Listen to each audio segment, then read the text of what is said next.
La historia del origen de la Ouija es una de aquellas que pocos se atreven a contar, y menos aún a investigar. Lo que para muchos es solo un juego, un tablero con letras, números y un puntero, para quienes conocen su verdadera naturaleza, es una puerta. Una puerta que, una vez abierta, no puede cerrarse sin un precio. Hace siglos, en un remoto pueblo de Europa, un erudito oscuro, conocido como Alistair, vivía en el borde de los límites del conocimiento humano. Fascinado por los misterios de la vida y la muerte, pasó años estudiando antiguos grimorios, textos prohibidos que contenían secretos sobre la comunicación con los espíritus. Sus investigaciones lo llevaron a descubrir algo que lo obsesionó: la posibilidad de hablar con los muertos. Alistair no estaba satisfecho con los métodos convencionales de invocación que había aprendido en sus estudios.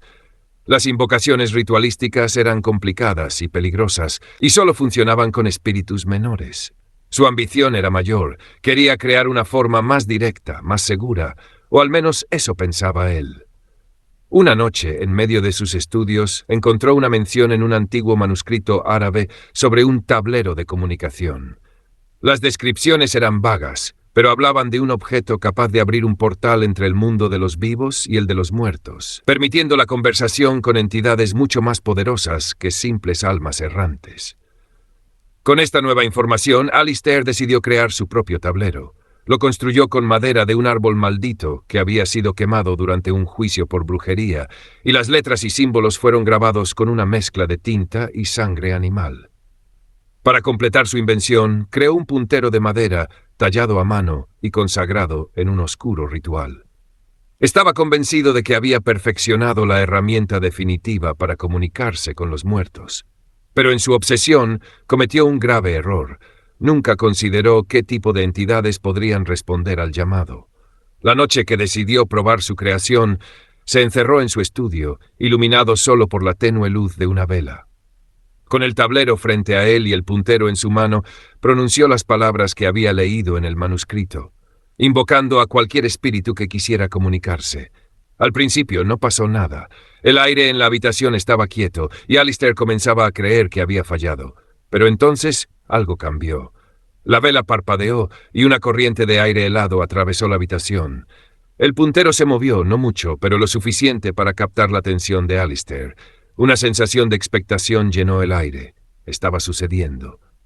«¿Quién está ahí?», preguntó, su voz apenas un susurro. El puntero comenzó a deslizarse lentamente por el tablero, deteniéndose en las letras. «¿Y es?» «Yo soy», dijo la respuesta. Alistair sintió un escalofrío. «Yo soy» no era una respuesta común. Era enigmática, casi desafiante. «¿Qué eres?», volvió a preguntar, ahora con más inquietud. El puntero se movió más rápido esta vez. Un sudor frío cubrió la frente de Alistair. El espíritu con el que estaba hablando no era un alma perdida, no era humano en absoluto. Algo más había respondido, algo antiguo y peligroso. Aún así, su curiosidad era insaciable. Quería saber más. «¿Qué quieres de mí?», preguntó, su voz vacilante. El puntero se detuvo. En ese momento la vela se apagó por completo, sumiendo la habitación en una oscuridad total. Alistair sintió que algo lo observaba, algo que estaba más allá de su comprensión. De repente la temperatura descendió bruscamente, y en medio de la oscuridad escuchó un susurro, un eco de múltiples voces que parecía provenir de todos los rincones del cuarto. «Ya has abierto la puerta», susurraron las voces al unísono. Alistair intentó levantarse, pero algo lo retenía en su silla, como si manos invisibles lo mantuvieran atado. Un pánico creciente lo invadió mientras sentía una presión en su pecho, dificultándole la respiración. De pronto vio algo moverse en la esquina de su visión. Una sombra, más oscura que la noche, se materializó lentamente, tomando una forma humanoide. «¿Quién eres?», logró preguntar entre jadeos. La sombra se acercó y, aunque no tenía un rostro visible, Alistair sintió su mirada penetrante, cargada de odio y poder. Las voces volvieron a resonar, pero esta vez solo una habló con claridad. «Soy aquello que no debiste invocar». El suelo bajo sus pies comenzó a temblar, y las paredes del estudio crujieron como si fueran a colapsar. La sombra extendió un brazo hacia el tablero de Ouija, y en ese instante Alistair entendió lo que había hecho. No había creado una herramienta de comunicación, sino un portal. Y lo que había cruzado desde el otro lado no era algo que él pudiera controlar. Desesperado, intentó destruir el tablero, pero antes de que pudiera alcanzarlo, sintió un dolor agudo en su pecho, como si algo invisible le estuviera arrancando la vida. Cayó al suelo, incapaz de moverse, mientras la sombra se desvanecía lentamente, dejando solo el eco de una risa macabra que resonaba en sus oídos. Cuando finalmente lo encontraron, su cuerpo estaba rígido, los ojos abiertos de par en par y la boca desencajada en una expresión de horror indescriptible. Nadie pudo explicar la causa de su muerte, pero el tablero quedó allí, intacto. Sin embargo, lo que nadie supo es que Alistair no fue la única víctima. A lo largo de los años, el tablero cambió de manos. Pasó de un lugar a otro, atrayendo a los curiosos y a los temerarios, y con cada nueva víctima su poder crecía.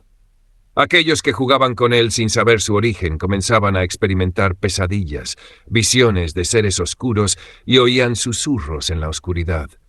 La leyenda del tablero de Ouija creció, y aunque muchos lo ven como un simple juego, pocos saben que su origen está manchado por la ambición de un hombre que intentó cruzar la línea entre los vivos y los muertos.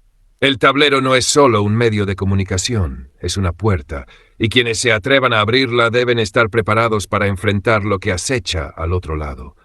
Pero recuerda, una vez abierta, nunca podrás cerrarla completamente. Las sombras siempre encuentran su camino de regreso.